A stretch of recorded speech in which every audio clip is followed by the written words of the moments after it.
Hello, my friends. It's Jen Berkelmans here. I am a body awareness coach, body awareness and meditation coach, and I help highly sensitive women who struggle with the overwhelm and the emotional fatigue that can go along with being highly sensitive and taking in all the stimulus of our busy and chaotic world. And I help them feel more grounded and calm and connected to their body through mind-body connection, meditation, and self-care. Today, I am going to be talking about something that came up, kind of came through for me in the last 24 hours, actually before I went to bed last night. And it's how the positivity movement is harmful to connection. And some people might be like, what? That doesn't sound right, but I'm going to explain. So, and if you see me check my notes, it's just because I don't want to miss anything. So, I think that the positivity movement in general, as it is, can be harmful to connection, both to ourselves and to other people. And that's because mainly we've the self-development and personal growth niche has spun off this positivity movement of where we always have to have positive thoughts. And if we think anything negative, we've got to replace it with something positive. And, if we're being negative, that's not okay. Hello, welcome. And that we just, it's like, to me, it kind of feels like another way of judging how we exist and making it not okay to just be where we are right now.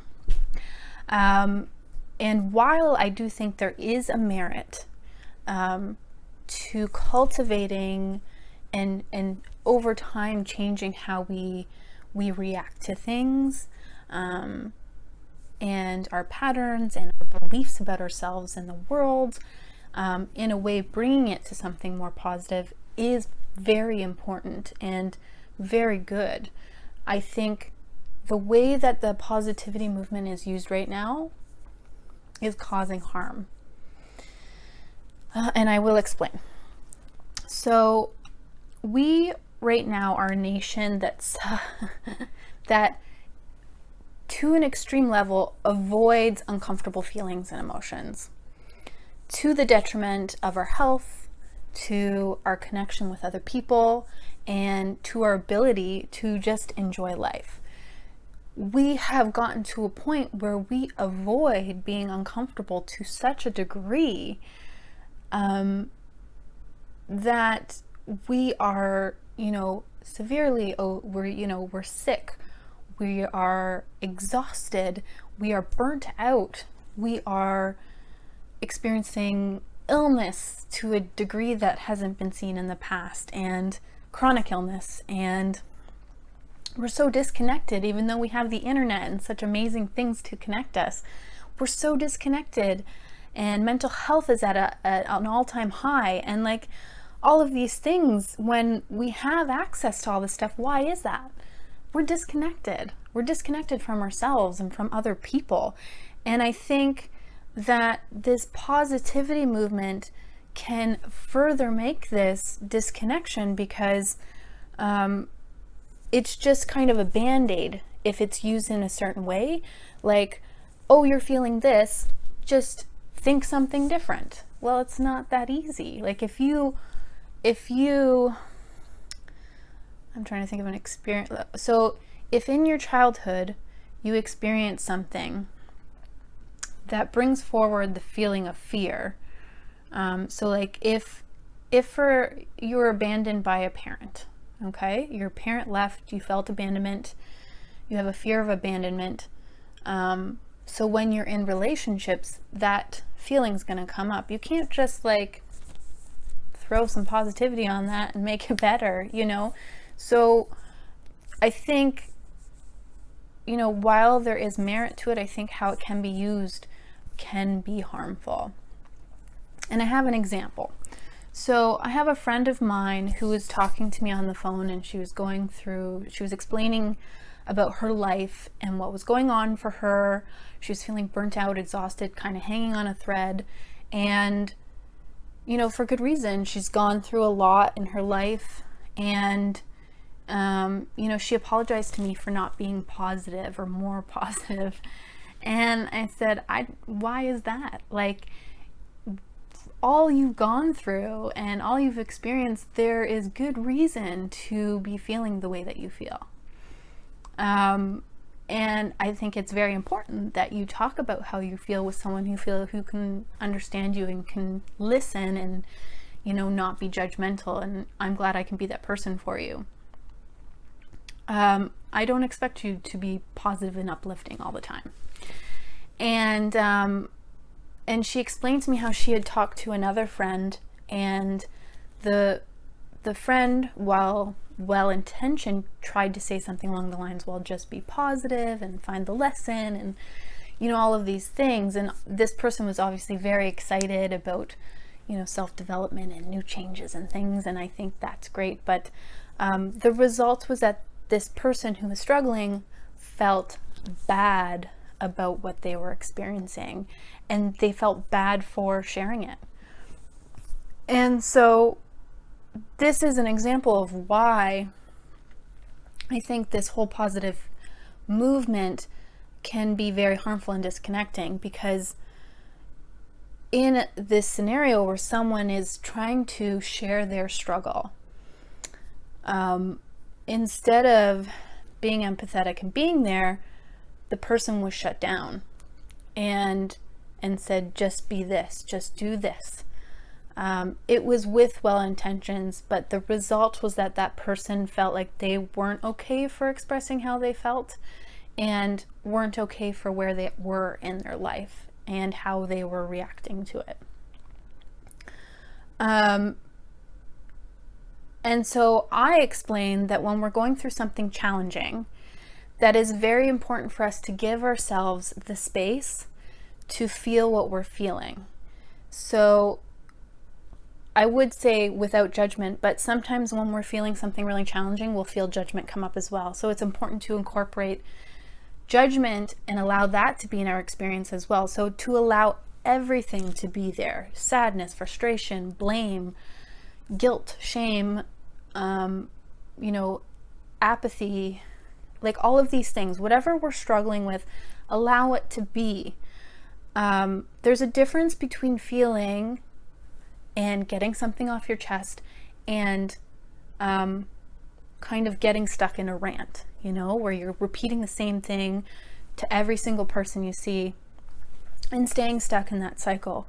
And a difference between feeling something, giving it space and time to do what it needs to do, and sharing that with somebody else, you know, sharing that with someone we trust and we love and who will hold that space for us. You know, and finding the positivity in our experience is very important. And this is a huge but. That often comes after we've had time to process what we're experiencing. So it doesn't, you know, if we just experienced a breakup and we're really having a hard time with that, going through the emotions, and we share that with a friend, and the friend is like, well, at least you get to be single again. At least you get to do what you want. That is not very empathetic. And those may be true, but having the ability to take that in comes after processing the hard stuff. So the processing of the hard stuff has to come first. So, you know, when we tell someone who's in a struggle, at least you're not experiencing this, at least you have this, at least you can say this, at least you get time for, it's not very helpful. So this is an example of how positivity can negatively impact our relations and our connection with other people. Because we are telling that person to bypass their emotional struggle and try to change how they're feeling. Now, this can be done with love. There's nothing, it's not, there's not ill will behind this. It's just not recognizing it. So I've done it, and I'm sure everyone else has as well. And it's not about judgment, but with awareness, we can kind of be like, oh yeah, that's how it feels like when we're in it, right? And a lot of times you won't know what that feels like until you're going through it yourself and being like, oh yeah, that doesn't feel so good, right? So, when someone comes to us and they're in struggle, more often than not, they don't want us to fix them or to change things or to make it all better. They just, and this applies to how we approach emotion in ourselves. If we're experiencing something challenging and we automatically say to ourselves, at least you haven't lost everything and you still have a house, right? If you're struggling with a breakup and you say those things to yourself, you're shutting down and taking away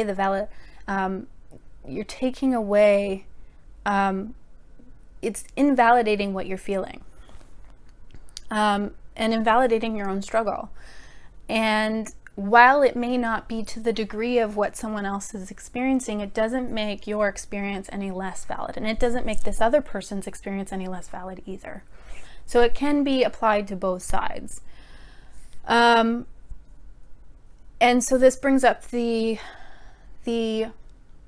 conversation of empathetic communication, which I think is so, so important. And it's something that I have been practicing in the last few years. I've learned a lot through Brené Brown.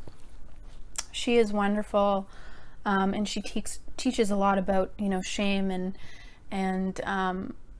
the opposite side of that, and how we need empathetic communication,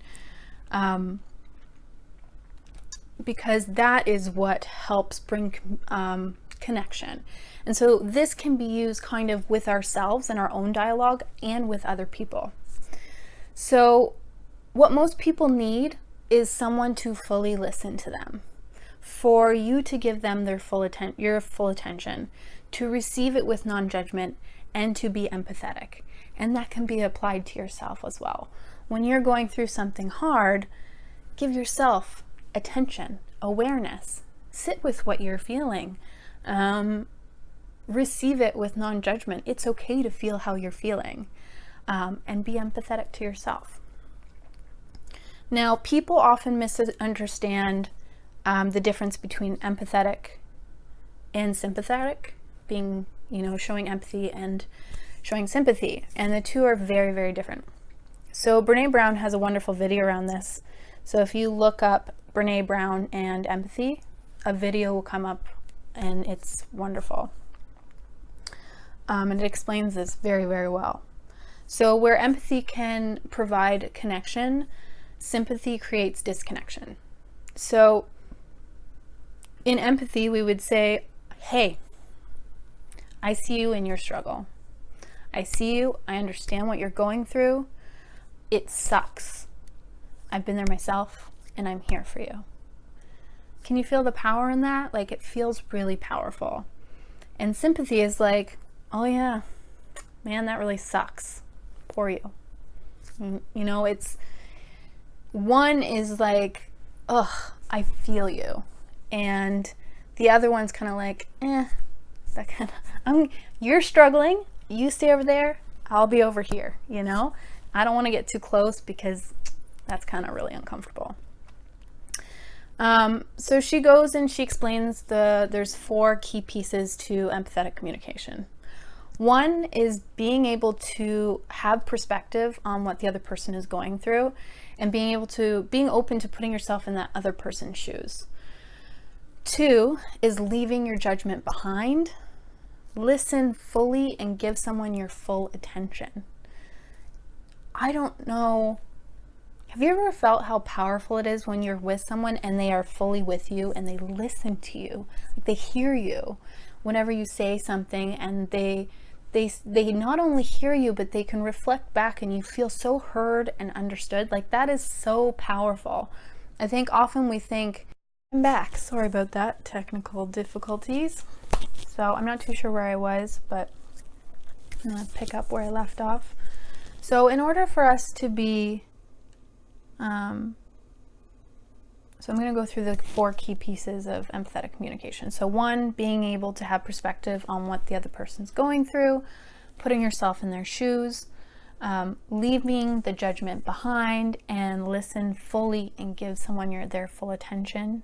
Notice the emotions that are coming up in the other person and the times where you felt that yourself.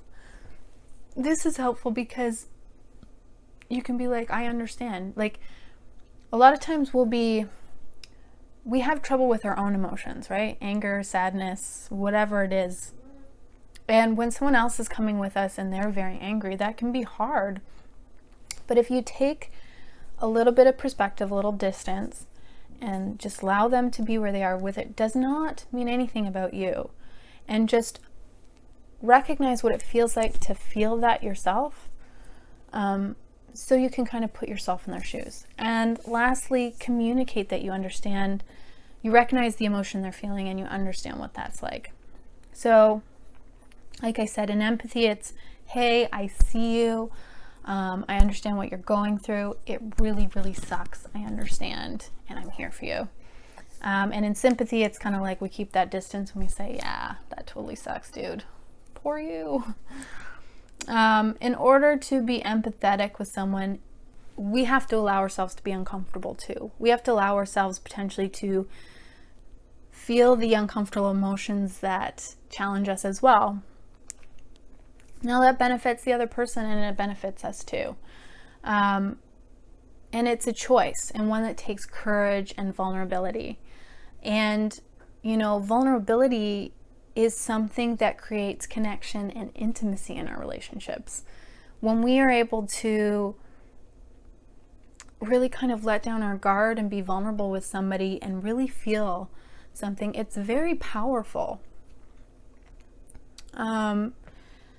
Whereas when we try to twist someone's experience into something positive, we really aren't being empathetic. That takes no effort. It takes really no effort to try to put a spin on it or try to change it or tell them to try to say, you know, create another dialogue. But it is a quick way to disconnect. So yeah, it's something to consider. What else did I want to say? You know, when we do something like this in relationships, it not only helps the other person, but it helps ourselves, because we're giving space for them to be who they are and experience what they're feeling, and that allows us to do the same. So that's beautiful. And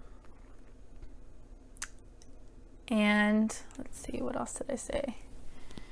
And I know personally for myself, I don't need my friends to fix me. But I sure as hell need people who can understand what I'm going through and give a listening ear, be non-judgmental, allow themselves to open enough to empathize to what I'm going through, and say, I'm here with you, friend. You know? And I think that's really powerful. A very powerful thing we can give to other people. And for yourself. So how this relates to yourself is pretty much the same. Because whether we realize it or not, we have a relationship with ourselves. We have a dialogue in our mind.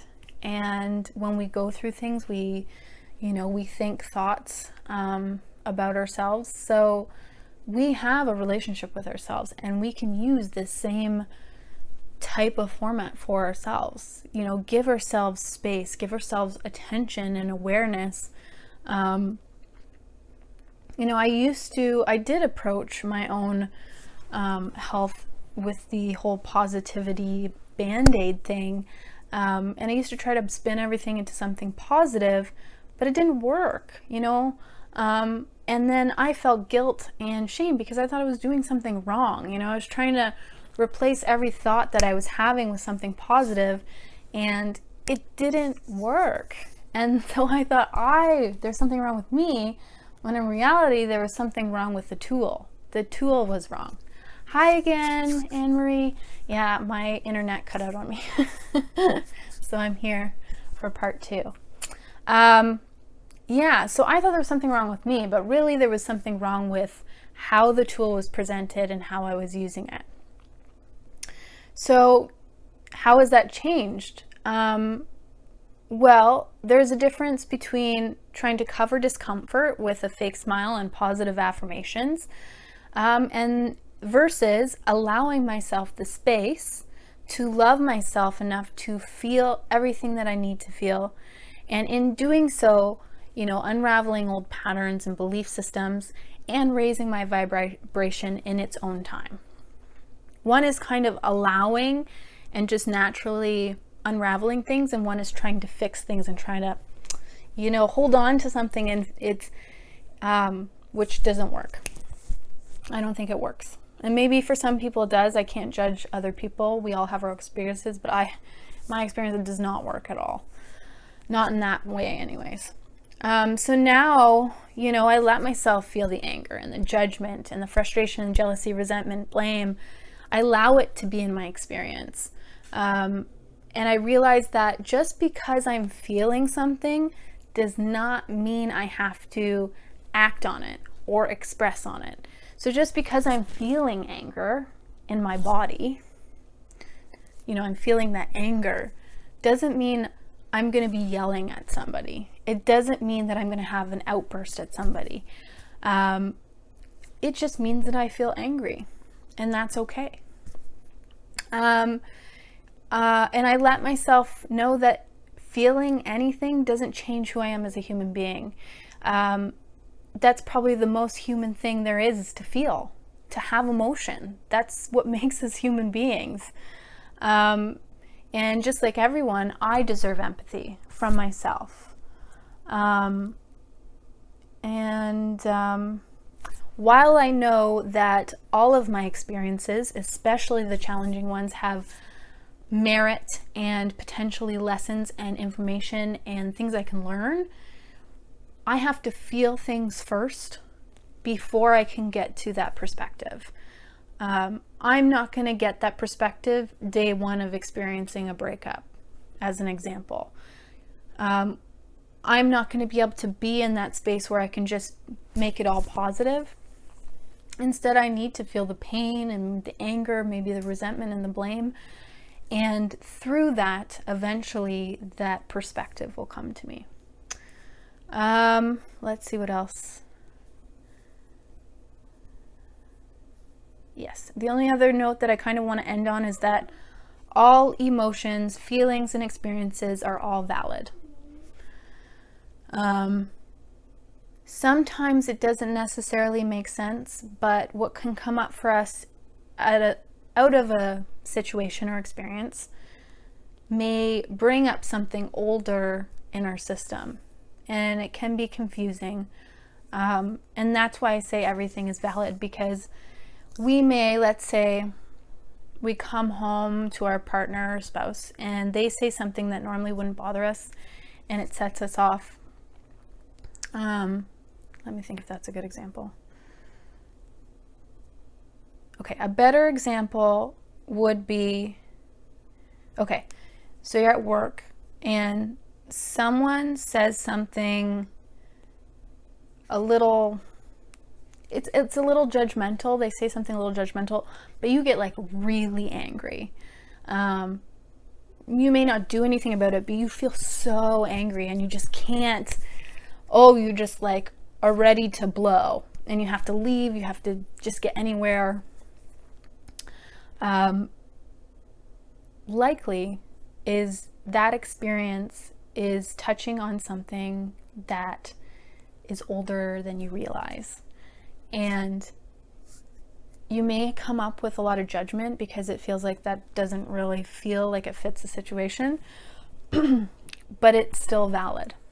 So everything we experience and our feelings and our emotions are all valid and important, and we just got to feel them. Kaya, leave it please. 1, 2, 3. Sorry about that. I know, Kaya. I know, I'm with you. Anyways, that is the end of my part 2 video here. Unfortunately, Instagram was challenging me today. Thank you so much for watching and being here with me. If you found this video helpful, please, like, comment, share with somebody that you think might find it helpful, or someone that you care about.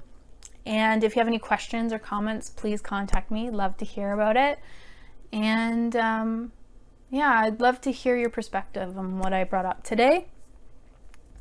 And for anyone who is going through experiencing those emotions and stuff, I have a meditation that you can download for free. If you click the link in my bio, you can access it there, and that it's just a short meditation to help kind of bring you into your body, and you just feel what's going on there. And yeah, so until next time, love yourself where you are, okay, with curiosity and compassion. Good night, guys.